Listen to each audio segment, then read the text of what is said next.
ছাত্র জনতার অভ্যুত্থানের পর হাসিনার সরকারের পতনের সময় বেরিয়ে আসতে শুরু করেছে অপ্রকাশিত সব তথ্য। গণমাধ্যমে স্বাধীনভাবে কাজ করতে শুরু করেছে, যা পতিত স্বৈরাচারী সরকারের আমলে সম্ভব ছিল না।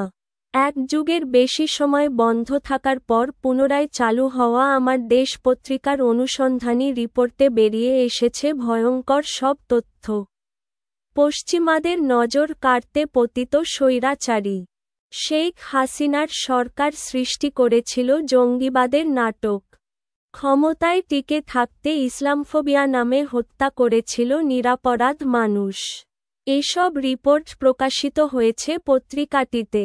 ৫ আগস্ট ছাত্র জনতার অভ্যুত্থানের পর শেখ হাসিনার সরকারের পতনের পর দেশের গণমাধ্যম মুক্তির পথে এগিয়ে যায়।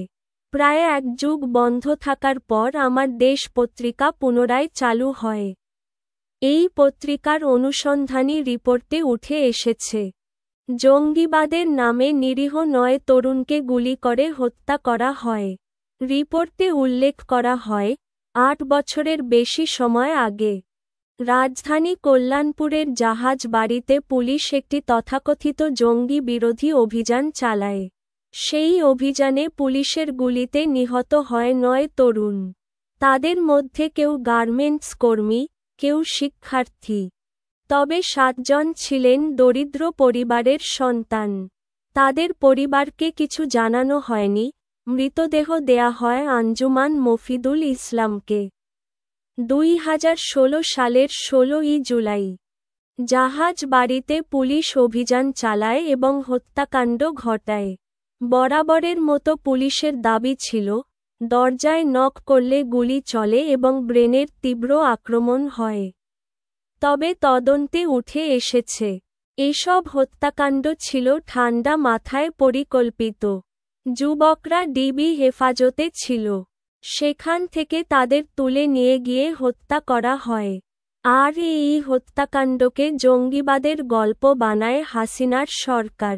ডিবি থেকে তাদের তুলে নিতে দেখেছিলেন ব্যবসায়ী শেখ মোহাম্মদ সেলিম হোসাইন, যিনি কুখ্যাত আয়না ঘরে বন্দী ছিলেন। তিনি প্রথম এসব তথ্য ফাঁস করেন। সেলিম বলেন, আনুমানিক ১০-১১ জন তরুণকে পুলিশ ভ্যানে তুলে নিয়ে যায়। তাদের চোখ বাঁধা ছিল, পরনে কালো পাঞ্জাবি। সাদা পোশাকের পুলিশের হাতে কালো পতাকা ছিল। এসব তরুণদের ভ্যানে তুলে ঢাকা নিয়ে যাওয়া হয়। তাদের পরে হত্যার পর সেলিম আরও বলেন, পুলিশ ওই তরুণদের নিয়ে গিয়ে তাদের কালো পাঞ্জাবি, কালো পট্টি পরিয়ে হত্যার ঘটনা ঘটায়। এভাবে এই হত্যাকাণ্ডকে আন্তর্জাতিক অঙ্গনে জঙ্গিবাদের ঘটনা হিসেবে প্রচার করা হয়। তদন্তে বেরিয়ে এসেছে, পুলিশের দাবির সঙ্গে অসঙ্গতি রয়েছে। জাহাজ বাড়ির ঘটনায় পুলিশ বলেছিল, তারা গোলাগুলিতে নিহত হয়েছে। তবে তদন্তে বিভিন্ন প্রশ্ন উঠে এসেছে, যেমন, তরুণদের পিঠে কেন গুলি লেগেছিল? তাদের হাতে কয়টি আগ্নেয়াস্ত্র ছিল? কেন তাদের সবার শরীরে একে একে গুলি লেগে মারা গেল? প্রতিবেদনে উঠে এসেছে যে, এই ধরনের ঘটনা রাজনৈতিক উদ্দেশ্য প্রণোদিত ছিল। হাসিনা সরকারের লক্ষ্য ছিল পশ্চিমাদের সমর্থন লাভের জন্য জঙ্গিবাদ বিষয়ক নাটক তৈরি করা এবং ইসলামপন্থীদের দমন করা। এমনকি সরকারের ভিন্নমতকে দমন করতে এবং রাজনৈতিক প্রতিপক্ষকে দুর্বল করতে এই সব অভিযানের উদ্দেশ্য ছিল। এছাড়া আমার দেশ পত্রিকার রিপোর্টে আরও উল্লেখ করা হয়, জাহাজ বাড়ি হত্যাকাণ্ডের পর পুলিশ ইসলামিক স্টেট ৯০ জেএমবির সাথে তরুণদের জড়িত থাকার গল্প বানায়। তৎকালীন ডিএমপি কমিশনার আসাদুজ্জামান মিয়া সাংবাদিকদের বলেছিলেন, নিহতদের চেহারা দেখে তারা উচ্চ শিক্ষিত ছিল।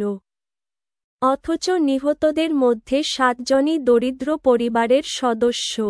এই ঘটনা প্রকাশ পেলে নিহতদের পরিবার চাপের মধ্যে পড়ে এবং অনেক পরিবারই আত্মগোপনে চলে যায়। এছাড়া তাদের বাড়িতে গিয়ে ও সাক্ষী সংগ্রহ করতে গিয়ে দেখা গেছে। নিহতদের অধিকাংশই সাধারণ পরিবারের সদস্য ছিলেন। তাদের সম্পর্কে কেউ কোনো অভিযোগ বা নালিশ করেনি। এমনকি পুলিশ যে সাক্ষীদের উপস্থাপন করেছে, তাদেরও এখন খোঁজ মিলছে না। প্রতিবেদনটি আরও উল্লেখ করেছে, 2009 সালে সরকারের ক্ষমতায় আসার পর একের পর এক তথাকথিত জঙ্গিবিরোধী অভিযান শুরু হয়। আওয়ামী লীগ সরকারের উদ্দেশ্য ছিল এসব অভিযানকে বিশ্বাসযোগ্য করে তুলতে রাষ্ট্রের শক্তি এবং গণমাধ্যম ব্যবহার করা। এসব ফলস ফ্ল্যাগ অপারেশনগুলোর মাধ্যমে হাজার হাজার নিরীহ তরুণ নিহত হয়, যারা সাধারণত গরিব পরিবারের সদস্য ছিল এবং সরকারের বিরোধিতা করার ক্ষমতা তাদের ছিল না। এদিকে, শেখ হাসিনার ছেলে সজীব ওয়াজেদ জয় 2008 সালের নির্বাচনের আগে একটি বিদেশি পত্রিকায় প্রবন্ধ লেখেন, যেখানে তিনি বাংলাদেশে ইসলামী চরমপন্থার উত্থান রোধের বিষয়ে আলোচনা করেছিলেন। এসব অভিযানে প্রমাণিত হয় যে, হাসিনা সরকার রাজনৈতিক উদ্দেশ্য হাসিলের জন্য নিজেরই জনগণের বিরুদ্ধে যুদ্ধ শুরু করেছিল।